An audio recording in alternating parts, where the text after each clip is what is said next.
خوشمزه ترین و سالم ترین بندری همینه. سینه مرغ داریم که اول نواری برش میزنیم، بعد به مکعب‌های کوچیک تقسیمش میکنیم. پیاز فراوون میخوایم که من 2 تا پیاز درشت خلالی و نازک خورد کردم. بعد تو روغن و زردچوبه فراوون گذاشتم که سرخ شه. همین موقع قارچامم خورد کردم. پیازا که سبک شد مرغا رو ریختم داخلش، قشنگ تفت دادم و قارچا رو اضافه کردم و گذاشتم آبش کشیده شه. میرسیم به اصل ماجرا، یعنی ادویه و سس ساندویچ بندری که من از چاشنی بندری آل اسپایس استفاده کردم که برای انواع جوجه کباب، مرغ، ماکارونی و غذاها مورد استفاده است. اصلا دیگه نیازی نیست هیچی اضافه کنین، نه رب نه ادویه، هیچ. شما فقط رنگشو ببین دیگه. از عطر و طعمش نگم براتون. برای خرید این چاشنی‌های فوق‌العاده خوش عطر و طعم و خاص میتونید به سایت مزه ایرانی برید و با کد تخفیفی که توی کپشن براتون نوشتم به مدت 1 هفته با 10% تخفیف سفارشتون رو ثبت کنین. دستور این ساندویچ مرغ بندری رو بفرستید دوستای تندخورد که ساندویچ سالم و خوشمزه و تند بخورن. حتما ساندویچ خوشمزه چکون ترنوش جان ببلم میسر. وسط برف و کولاک و راه بندون یه مهمون مشهدی دارم که گفته اگه بتونی برام چلو گوشت مشهدی و مثل خود مشهدی رو درست کنی یعنی آشپزیت خیلی خوبه. منم تا میتونستم پیاز پوست گرفتم و خلالی و نازک خوردشون کردم. البته قبلش رفتم دیلی مارکت نزدیک خونمون چون 50% تخفیف گذاشته بود مواد اولیه‌مو تهیه کردم و تو قرعه کشی ماشین گگ و آیفون 16 شرکت کردم. آخه هر 300,000 تومان خرید یه امتیاز داشت. بعدش سری برگشتم خونه و رفتم سراغ آشپزی. یه لایه پیاز، گوشت گردن تازه و روشم با پیاز خلالی پوشوندم. بهش زعفران، 2 تا چوب دارچین، چند تا دونه هل و کره اضافه کردم و درشو گذاشتم به مدت 2 ساعت با حرارت ملایم بپزه. تا من برنجمو میشورم و خیس میدم شما اون قلب سفید و قرمزش کنه. این ویدیو رو بفرست برای دوستات. بعد از 2 ساعت چوب دارچینا رو خارج کردم که تلخ نشه. به جاش 2 تا بوته سیر و نمک و فلفل بهش اضافه کردم و گذاشتم 3 ساعت دیگه بپزه. چلو گوشت مشهدی که بدون ته‌دیگ ماستین نمیشه. البته من تخم مرغش رو حذف کردم. یه مقدار برنج سفید، روغن، زعفران و ماست رو مخلوط کردم. کف قابلمه یه مقدار روغن ریختم. برنج زعفرانی ریختم و خوب صاف کردم و بقیه برنج سفیدمو بهش اضافه کردم. سطحش رو صاف کردم، چند تا سوراخ انداختم و کره گذاشتم. به مدت 1 ساعت بره روی حرارت ملایم تا حسابی ته‌دیگش برشته شه. حالا شما بگید این همون چلو گوشت اصیل مشهدی شد یا نه؟ یه گوشت گردن نرم و لطیف و پیاز کاراملی فراوون و یه ته‌دیگ ماستی عالی. راستی تخفیف قرعه کشی دیلی مارکت تا 30 فروردین ادامه داره و هر چی که دلت بخواد داره. یادت نره بری خرید کنی. حتما غذای خوشمزه چکون ترنوش جان ببلم سر. میدونستی اگه شکر رو بریزی داخل تابو و بذاری روی حرارت و آروم همش بزنی، وقتی که شکر آب شد بهش چند قطره رنگ قرمز آلبالویی اضافه کنی و خوب که مخلوط شد بریزی داخل این قالبای سیلیکونی با هر طرحی که دوست داری. خوب بچرخونی تا کل دیوارها بهش آغشته بشه و هر جایی هم که باقی مون با قاشق کاورش کنی تا این شکلی بشه. بعد تو هر قلبی 2 تا مارشمالو از هر طرح و رنگی که دوست داری بذاری و تو هر قالبی نصف قهوه 2 در 1 فوری بریزی و جاهای خالیشو با کرم کارامل یا حتی نوتلا یا کرم لوتوس بپوشونی و روشم با همون شکر آب شده کاور کنی و نیم ساعت بذاری داخل یخچال تا ببنده. بهتون این کافی بمبای قلبی ولنتاینی خوشگل و خوش رنگو میده که فقط کافیه شیر رو داغ کنید و بریزید داخل لیوان و یه دونه از این قلبا بندازید داخلش رو هم بزنید تا نوشیدنی گرم و خوشمزه ولنتاینیتون آماده بشه. خوشمزه است مامانی سر. حتما نوشیدنی خوشمزه چکون ترنوش جان ببلم سر. قدیما گوشت پرنده شکاری جایگاه ویژه‌ای تو غذاهای گیلانی داشتن، ولی این روزا خیلی ها مرغ رو جایگزین گوشت اون پرنده ها کردن.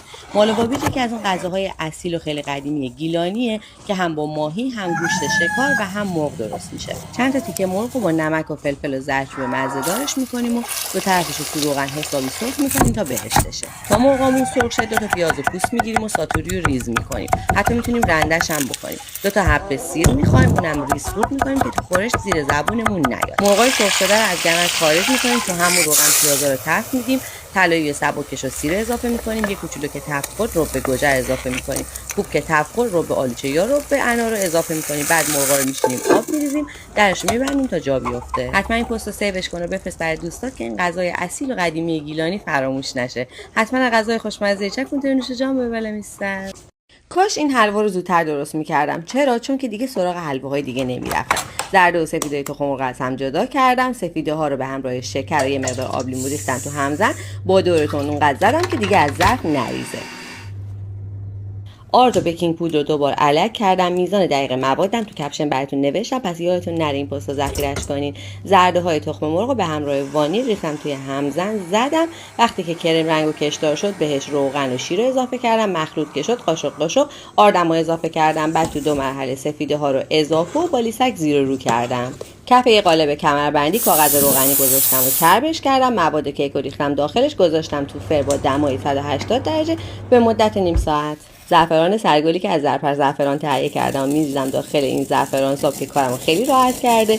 پودر که شد میریزم داخل این قوری خوشگل، میذارم روی این زعفران دم کنی. پیجم تو کپشن براتون گذاشتم، میتونید با خیال راحت ازش تهیه کنید. حالا شکر رو به همراه آب جوش و چند قطره آب لیمو و هلی که زرپر زعفران برام فرستاد و فوق العاده خوش عطره میذارم رو حرارت ملایم تا شیره حلوا آماده شه. آردم رو دوباره الک میکنم، میزنم رو حرارت کم مدام هم میزنم تا تغییر رنگ بده و خامیش گرفته شه. دوباره الکش میکنم، برمیگردم روی حرارت، بهش روغن و کره و زعفران و شیر و گلاب اضافه میکنم.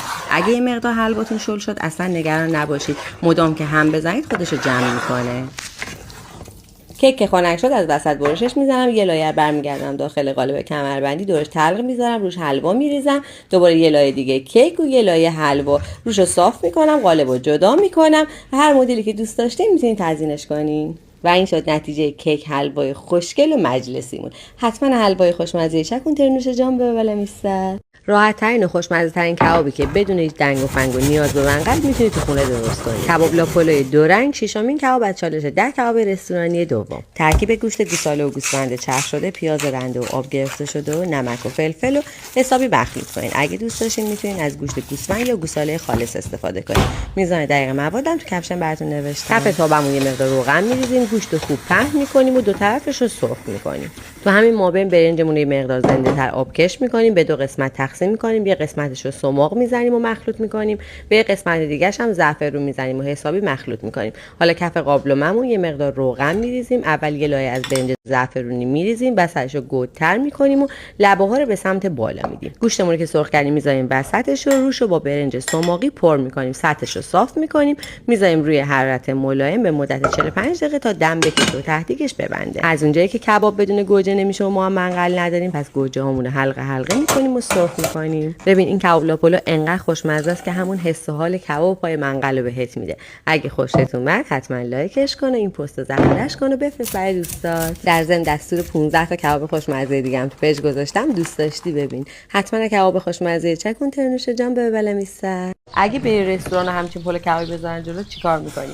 پلو کباب مخلوط، سومین کباب از چالش 10 کباب رستورانی دوم. راسته گوساله برگ شده رو خورد می‌کنیم، یه پیاز درشت هم خلالی خورد می‌کنیم، بهش فلفل سیاه و نمک و روغن زیتون می‌زنیم، حسابی ورز می‌دیم.